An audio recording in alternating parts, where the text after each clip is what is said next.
নমস্কার বন্ধুরা, আজকে যেহেতু ডিসেম্বর মাস পড়ে গেছে, ডিসেম্বর মাসে সবাই কেক খেতে ভালো লাগে, সব জায়গায় ফিস্টি হচ্ছে, দোকানে দোকানে এখন কেকও উঠে গেছে।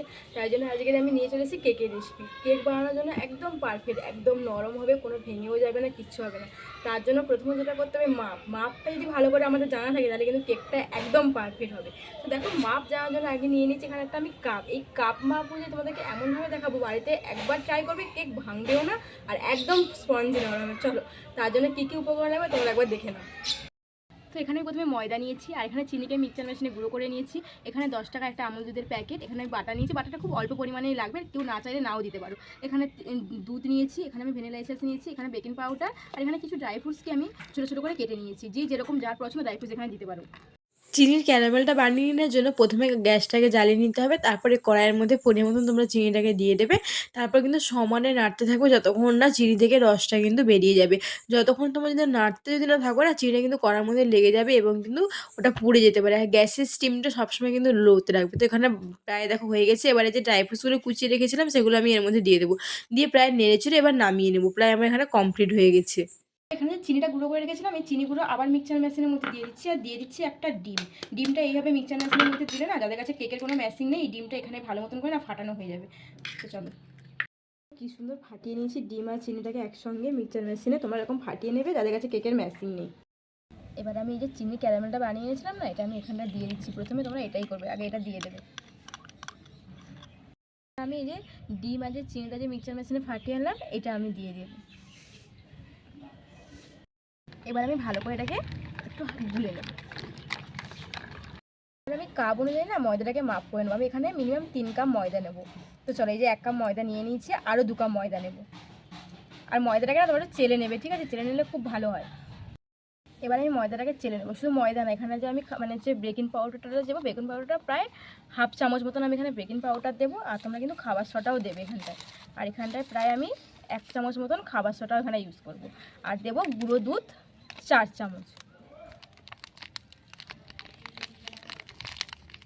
1 চামচ। এবার আমি এখানে কাপ মেপে দুধ নিয়ে নেবো। এখানে আমি আপাতত এখন 1 কাপ দুধ নিচ্ছি। যদি আমার পরে দুধ লাগে তখন আমি নেবো, যেরকম ব্যাটারটা অনুযায়ী সেরকম তোমরা এখানে দুধটা দেবে। এবার না খুব আস্তে আস্তে কিন্তু প্রথমটা ফাটবে। যদি প্রচুর স্পিডে তোমরা ফাটাটা শুরু করো না, তাহলে কিন্তু কেকটা অতটা ভালো হবে না। একটু আস্তে আস্তে প্রথমটা ফাটবে, তারপর একটু স্পিডে ফাটবে।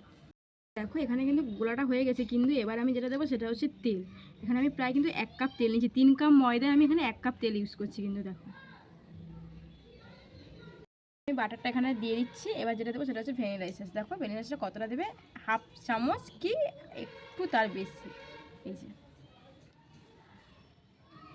এবার এগুলো এটা দিয়ে একটু বেশি কোনো ফাটার কোনো দরকার নেই, জাস্ট একটু এটার সঙ্গে মিশিয়ে দেবে। এখানে আমি লবণটাকে গরম বসিয়ে দিয়েছি। এবার এর উপর একটা স্ট্যান্ডটা বসিয়েছি, তোমরা কিন্তু এখানে বালি দিতে পারো, কোনো অসুবিধা নেই। এবারে আমি হাতের মধ্যে অল্প করে তেল নেব, তেল নিয়ে আমি এখানে ভালো করে মাখিয়ে দেবো। একটা গোল করে কাগজ নিয়েছিলাম। তো দেখো, এবার আমি যে ব্যাটারটা গুলেছিলাম দিচ্ছি, কতটা ঘনত্ব রয়েছে তোমরা এখানে বুঝতেই বসে ঢালার সময়। তোমরা কিন্তু ঝাঁকিয়ে নেবে এইভাবে, ঝাঁকিয়ে নিলে কেমন ওই যে এক্সট্রা যে হাওয়া যদি কোনো কিছু ঢুকে তাহলে ওটা কিন্তু বাড়িয়ে যাবে ওখান থেকে। তো এবার আমি ড্রাই ফ্রুটস দিয়ে উপরে ডেকোরেশন করে নিচ্ছি। তোমাদের কাছে যদি অন্য কোনো যদি ড্রাই ফ্রুটস থাকে তোমরা দিতে পারো এখানটা। আমার কাছে যেহেতু কাজু কিশমিশ ছিল, আমি কাজু কিশমিশ দিয়ে ডেকোরেশনটা করে নিয়েছি।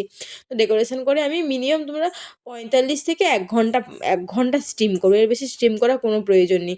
তো এবার বসিয়ে দিয়েছি, বসিয়ে দিয়ে একটা থালা হোক বা গামলি হোক, যেটার মধ্যে সুবিধা মনে হবে, তো সেটা আমি এখানে চাপিয়ে দিচ্ছি। চাপিয়ে দিয়ে কিছুক্ষণ রেস্টে থাকুক, তারপর দেখা যাক কী হয়। তো দেখো, এবার আমি একটু খুলে দিয়েছি, কতটা ফুলে উঠেছে দেখো কেকটা। প্রায় যা দিয়েছিলাম তার ডবল কিন্তু পুরো ব্যাটারটা হয়ে গেছে, কতটা ফুলে এসেছে। এবার কাঠি দিয়ে চেক করে নিই যে কেকটা হয়েছে নাকি। তো একটু বাকি আছে, প্রায় আর 5টা মিনিট রাখলে কিন্তু হয়ে যাবে।